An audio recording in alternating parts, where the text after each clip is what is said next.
নমস্কার সবাইকে। আশা করি সবাই ভালো আছেন।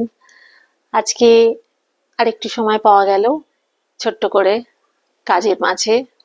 তাই ভাবলাম একটা বিষয় নিয়ে আপনাদের সঙ্গে একটু কথা বলি, একটু শেয়ার করি। মাঝে মাঝে অনেক সময় অনেক কথা এমন হয় যে আপনাদের হয়তো মনে হয় যে বেশি জ্ঞান দিচ্ছে বা বেশি জানে বা বেশি বোঝে।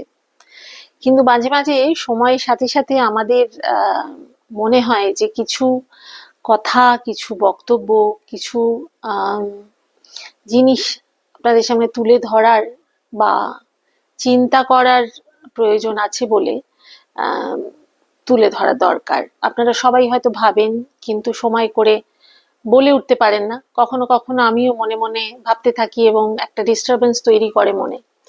তো তখন মনে হয় যে আম, কথাগুলো আপনাদের সাথে শেয়ার করি।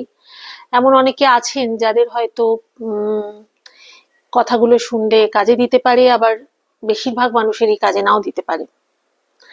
তো আমার আজকের কথা বলার বিষয় হচ্ছে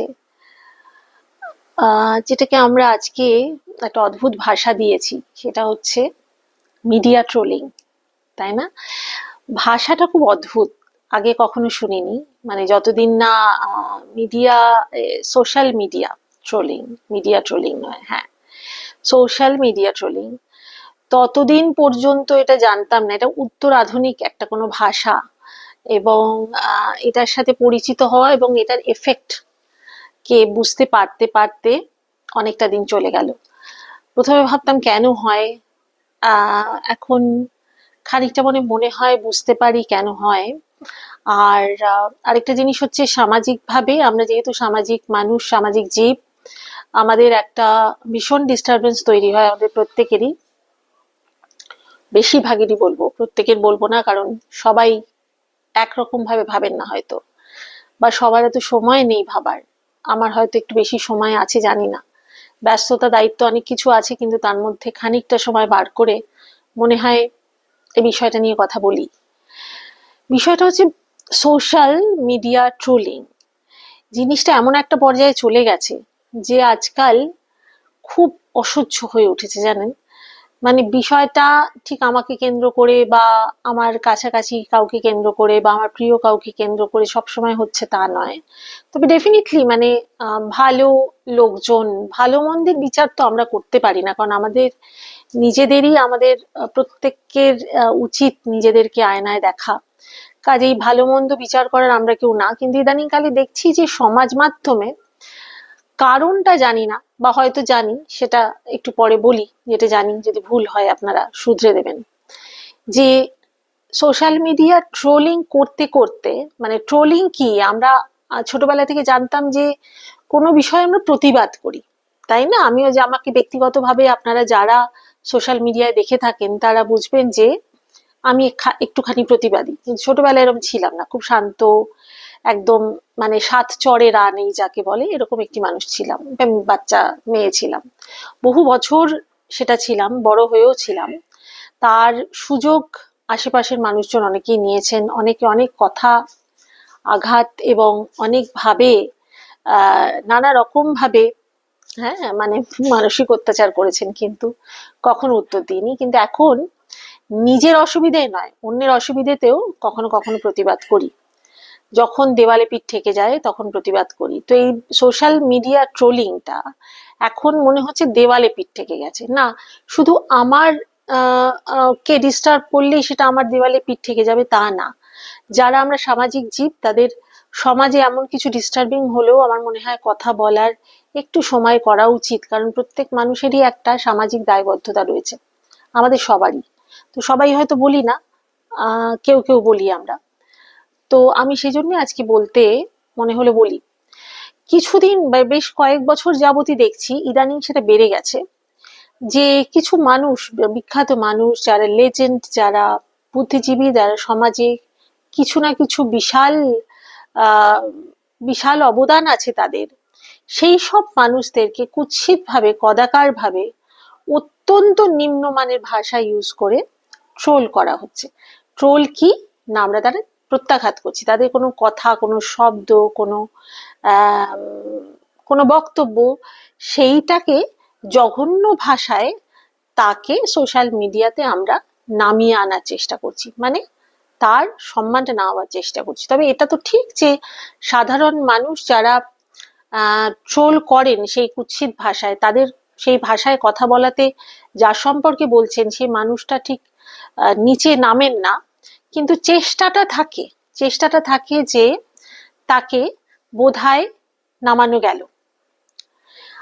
আমার বক্তব্য হচ্ছে কেন বলছি সেটা বলছি তার কারণ হচ্ছে যে আমরা তো বাঙালি, বাংলা ভাষাকে আমরা বিশ্বের দরবারে প্রথম জায়গায় রাখি, গর্ববোধ করি, বাংলা নিয়ে আমাদের গর্বের শেষ নেই। কিন্তু সেই গর্বটা কি শুধু রাস্তায় চায়ের ঠেকে, বাসে ট্রামে অবসরে চলার সময়, বা ঘরে চায়ের আড্ডায়, বা বন্ধুদের আড্ডায়, বা অবসরে কখনো, বা অফিসে কোনো সময় বসে আহ সময় আছে আড্ডা মারছি, সেখানেই বাঙালির বা গর্ব, বাঙালির সাহিত্য, সংস্কৃতি, কালচার যাকে বলে, সমস্ত কিছু, আর্ট অ্যান্ড কালচার যাকে বলে, সমস্ত কিছুর সম্পর্কে যে আমাদের যে গর্ব, সেটা কি ওই অবসরের বিনোদন হিসেবে, অবসরের সময় যাপনের জন্য চারটি কথা বলতে হয় বলে বলাতে সীমাবদ্ধ থেকে যাচ্ছে? আমরা যারা এই ভাষা ইউজ করছি ট্রোল করতে গিয়ে, মানে ট্রোল শব্দটা ইউজ করতে আমার খারাপ লাগে, কারণ ট্রোল শব্দটাই আমাদের জগতে খুব নতুন, হয়তো ইংরেজি ডিকশনারিতে আছে নিশ্চয়ই, কিন্তু ট্রোল করতে গিয়ে, মানে ট্রোল শব্দটাতে অত মানে কুৎসিত কিছু নেই, কিন্তু যখন মানুষকে ট্রোল করছেন বা সেই ট্রোলের একটা পথে এগিয়ে যাচ্ছেন, তখন দেখা যাচ্ছে যে সে ভাষাগুলো এমন কুৎসিত যে তারা যদি ভেবে দেখেন তারা কি ভাষায় আক্রমণ করছেন, যারা করেন তারা যদি সেই ভাষাগুলো কখনো ভেবে দেখেন এবং এটা ভাবেন যে তাদের চেনা জানা কারো সম্পর্কে যদি এই ধরনের ভাষা ইউজ করা হয় তাদের কেমন লাগবে, তাহলে বোধহয় তারা একটু থামতেন। আমি ইদানিংকালে আমি নাম বলছি না, বেশ কিছু মানুষ যারা আমাদের সমাজে অনেক বড় অবদান, আমাদের কৃষ্টি সংস্কৃতি, আমাদের বাংলার গর্ব, সমস্ত কিছুর মধ্যে বাংলাকে গর্বিত করতে তাদের বিশেষ অবদান আছে, সেই সব মানুষের নিজস্ব কোনো বক্তব্য, নিজস্ব কোনো আহ দর্শন, নিজস্ব কোনো ভাব, ধারণা, বা কোনো ডায়ালগ, বা নিজের জীবন সম্পর্কে বলা কিছু কথা, সমস্ত কিছুকে নিয়ে আপনারা ট্রোল করতে আরম্ভ করছেন কেন? আমার একটা প্রশ্ন, আপনারা কি মোরাল পুলিশিং করেন, মোরাল পুলিশ? এখন আপনারা আমাকে বলতে পারেন যে আপনিও তো কিছু ব্যাপারে প্রতিবাদ করেন। হ্যাঁ, আমি এমন কিছু ব্যাপারে প্রতিবাদ করি, মানে আমি ব্যক্তিগতটা বলছি, যে এমন কিছু ব্যাপারে প্রতিবাদ করি যেই ব্যাপারগুলোতে ভয়ঙ্কর অন্যায় এবং সামাজিকভাবে অন্যায়। ধরুন কেউ চুরি করে, কেউ মহিলাদের পেছনে লাগে, হ্যাঁ, মহিলাদের সাথে অশালীন ব্যবহার করে, কেউ অসত্য কথা বলে অন্যকে ঠকাবার চেষ্টা করছে, বা কেউ কারোর থেকে টাকা ধার নিয়ে ফেরত দিচ্ছে না, হ্যাঁ, সেটা আমার খুব কাছ থেকে দেখা। এই ধরনের কোনো ঘটনা ঘটলে এটাও একটা সামাজিক ব্যাধির মধ্যে পড়ছে এগুলো, এবং এই বিষয়গুলো নিয়ে কথা বলি। কিন্তু কারোর ব্যক্তিগত দর্শন, সেটা তারই দর্শন, সেই দর্শনের সাথে আপনার দর্শন নাও মিলতে পারে, হ্যাঁ, কিন্তু সেই বিষয়টা নিয়ে আমরা কেন মানুষকে বারবার আঘাত করি, এবং যে আঘাতটায় তার কিছু যায় আসে জানি না, কিন্তু আমার মনে হলো যে আমরা সেই সমস্ত মানুষদের সম্পর্কে একটু কিছু বলি এবার। এখন বিষয় হচ্ছে আমরা কেন বলি, কেন এই ধরনের ট্রোল করি, বা কেন এই ধরনের কুৎসিত ভাষা আমরা মানুষ সম্পর্কে ইউজ করি। তার একটা কারণ আমার মনে হয়েছে, জানি না এই কারণটা বলা উচিত কিনা, বা এটা আমার আমার অধিকারের মাত্রা ছাড়ায় কিনা, মাফ করবেন, তবুও বলছি।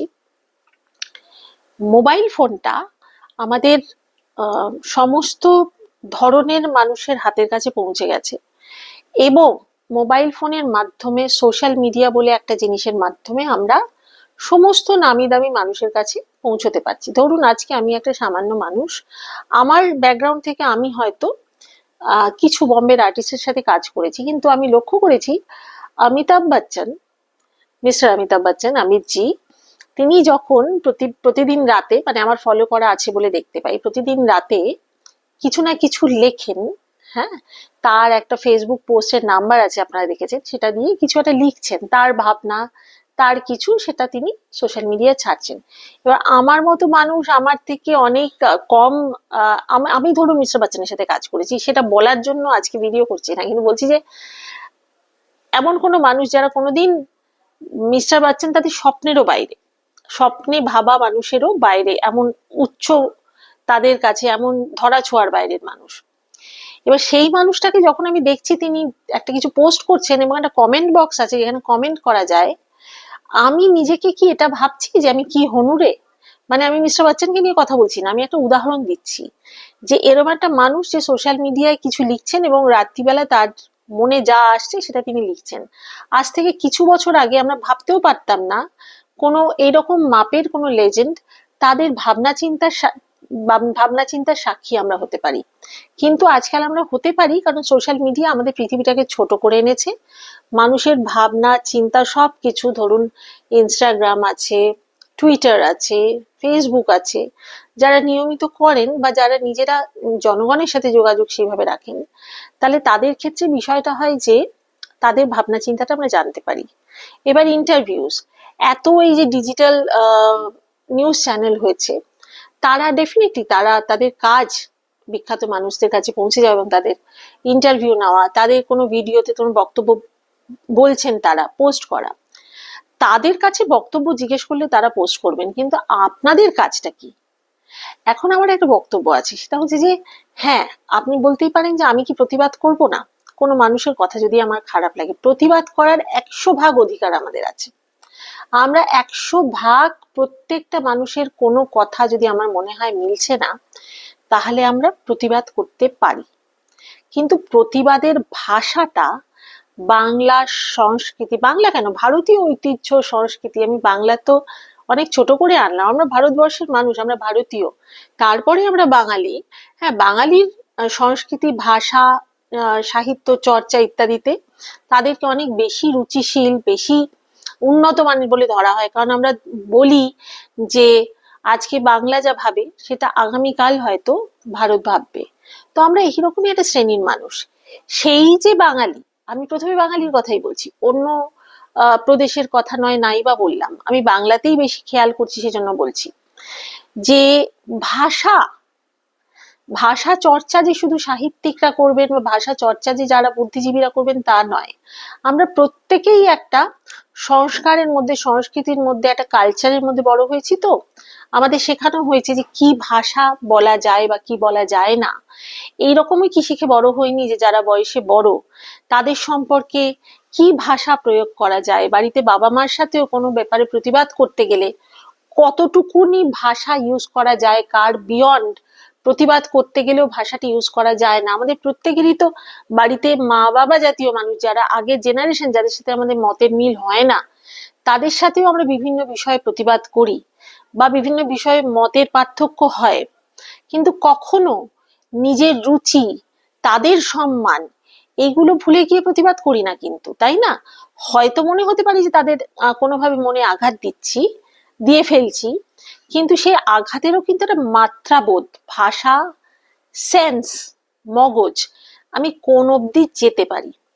এবার মোবাইল ফোনটা হাতে আসাতে কি হয়েছে, বাড়িতে আপনারা কি করেন জানি না, মানে বাড়িতে গুরুজনদের সাথে কিভাবে, মানে যারা কুৎসিত ভাষায় ট্রোল করেন, ট্রোল কথাটাই বলছি কারণ প্রতিবাদটা এটা নয়, ট্রোলিং, এবং এই কুৎসিত ভাষা প্রয়োগ করে অনেক শিক্ষিত মানুষকে আমি দেখছি, সোকল শিক্ষিত, কোট আনকোট, হ্যাঁ, আবার পেডিগ্রি নিয়ে কথা বললে আবার অনেক অনেক কথা বলবেন, যাই হোক সেটা বলছি না, যাদের উচ্চ পেডিগ্রি এবং কোট আনকোট শিক্ষিত এবং নিজেদেরকে খুব বড় বোজদার মনে করেন, তারা যখন প্রতিবাদ করেন, তারা যখন প্রতিবাদ করেন ডিজিটাল মিডিয়াতে বা ধরুন যেইখানে সোশ্যাল মিডিয়াতে প্রতিবাদ করছেন কোনো একটা বক্তব্যের, তখন সেই বক্তব্যের প্রতিবাদটা শ্রুতিমধুর হয় না কেন?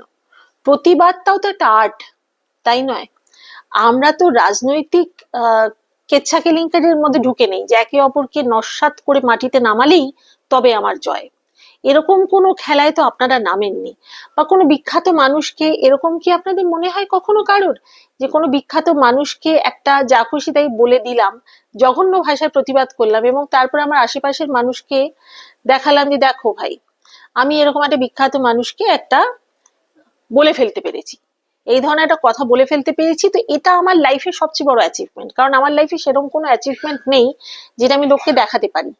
তো আমি আমার আশেপাশের মানুষ, কাছের মানুষ ও পরিবারের মানুষকে দেখালাম, দেখো আমি একটা এমন হনু হয়েছি যে আমি এইরকম বড় মাপের একটা মানুষকে ফেসবুকে লিখে দেওয়ার সাহস রাখি। তার মানে আমি একটা বাহবা, মানে নিজের পিঠটা চাপড়ানো যায়, অন্য কেউ যদি পিঠটা চাপড়ে দেয় সেটাও খুব ভালো। বা নিজের জীবনে প্রচুর ফ্রাস্ট্রেশন আছে, মানে আমরা স্বপ্ন দেখেছিলাম একজন সফল বিখ্যাত মানুষ হব, আর 5টা মানুষ আমাদের এসে ইন্টারভিউ নেবে, আর্ক লাইট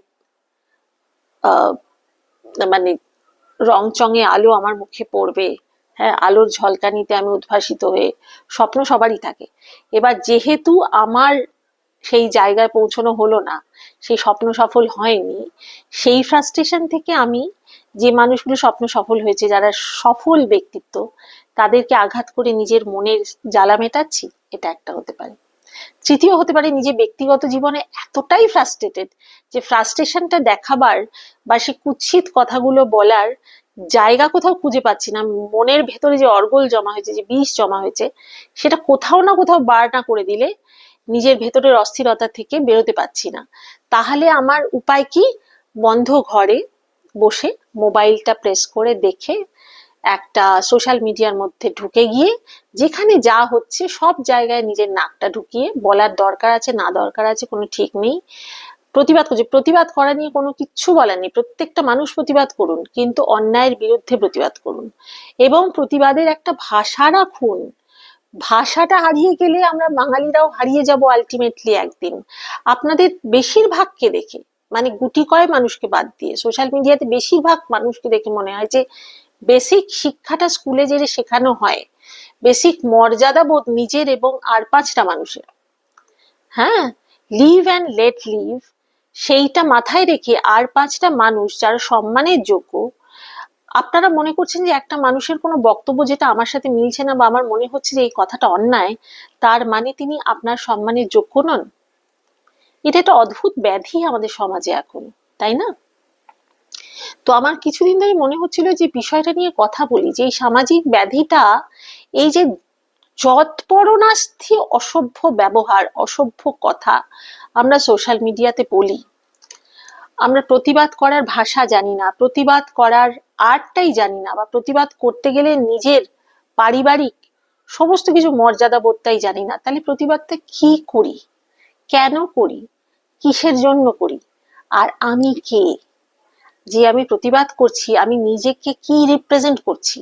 এবং আপনারা যারা এই কুৎসিত ভাষাগুলো প্রয়োগ করেন, আমার তাদের কাছে প্রশ্ন, আপনাদের বাড়ি পারিপার্শ্বিক সমস্ত মানুষের সাথেও কি আপনারা এইরকম কুৎসিত ব্যবহার করেন? মানে আপনাদের পারিবারিক পরিবারের লোকজন, আত্মীয় স্বজন, বন্ধু বান্ধব, আহ সহকর্মী এবং সামাজিক ভাবে আপনারা যাদের সাথে যুক্ত, আহ সবার সাথে সবার সাথে এরকম কুৎসিত ব্যবহার করেন যখন আপনাদের আহ আপনাদের তো আপনাদের স্বার্থে তো আঘাত লাগে না, কোনো একটা বক্তব্য আপনাদের মনে হয় যে এই বক্তব্যটা আপনাদের পছন্দ হচ্ছে না, মনে হচ্ছে আপনাদের আদর্শের সাথে যাচ্ছে না, বা আপনাদের ভাবনা, আদর্শ বলে তো কিছু আজকাল আর এক্সিস্ট করে বলে মনে হয় না, তবে আপনাদের ভাবনা চিন্তার সাথে যাচ্ছে না, তো তাহলেই আমি সেটা নিয়ে কথা বলতে পারি, মানে কথা তো বলতেই পারি, এমন ভাষা ইউজ করতে পারি যে ভাষাটা শুনলে, মানে বিশ্বাস করুন ভেতর থেকে মনে হয় যা এতদিন জমা করেছি সব উগড়ে বেরিয়ে আসবে, মানে এর থেকে খারাপ কিছু হয় না।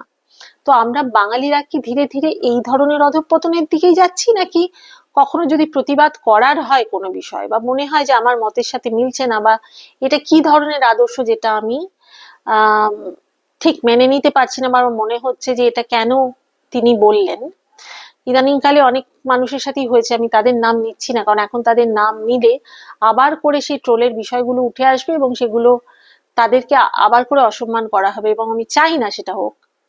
আমারও অনেকের অনেক বিষয় ভালো লাগে না, বা আপনাদেরও অনেকের আছে যারা প্রতিবাদ করেন না, অনেক বিষয় ভালো লাগে না, কিন্তু তার মানে তো এই নয় যে আমি নিজের রুচি যে কতটা নিচের দিকে নামছে, কতটা নিম্নগামী, আমার মানসিক অস্থিরতা, আমার মনের বিকার বা অন্য কোনো অসুবিধে, অন্য কোনো, মানে ধরুন হিংসে থাক, দেশ, মানে বিদ্বেষ, পৃথিবীর প্রতি বিদ্বেষ থাকতে পারে, মানুষের প্রতি বিদ্বেষ থাকতে পারে, নিজের কিছু না করার ফ্রাস্ট্রেশন থাকতে পারে, সবগুলো অ্যাকুমুলেট হয়ে জিনিসটা এমন জায়গায় দাঁড়াচ্ছে যে আমরা সোশ্যাল মিডিয়ার জায়গাটাকেও নোংরা করে ফেলছি। আমরা ভুলে গেছি যে আমরা কি পড়ে বড় হয়েছি, আমরা কাদেরকে আদর্শ করে বড় হয়েছি। রবীন্দ্রনাথ ঠাকুর থেকে শুরু করে সমস্ত মনীষী যারা আমাদের ছোটবেলা থেকে, বিদ্যাসাগর বলুন, হ্যাঁ, মানে আজকে বঙ্কিমচন্দ্র বলুন, শরৎচন্দ্র বলুন, এগুলো বলে পড়ে তো বড় হয়েইছি। তাছাড়া আমাদের সমাজ সংস্কারক যারা ছিলেন, সমস্ত মানুষদের আহ ছোটবেলা থেকে যারা মানে অন্তত স্কুলের গণ্ডি পেরিয়েছেন তারা জানেন যে এই সমস্ত পড়ে বড় হয়েছে। তাহলে আমাদের কি এটাই করার কথা ছিল? আমরা পরবর্তী প্রজন্মকে, এই যে সোশ্যাল মিডিয়াতে আমরা যা খুশি তাই করে যাচ্ছি, আমরা পরবর্তী প্রজন্মকে কি দিয়ে যাচ্ছি? একটু ভাববেন। আমার এর পরবর্তী পর্বে আমি এই বিষয়টা নিয়ে আরো একটু কথা বলবো। আজকের মতো থামছি।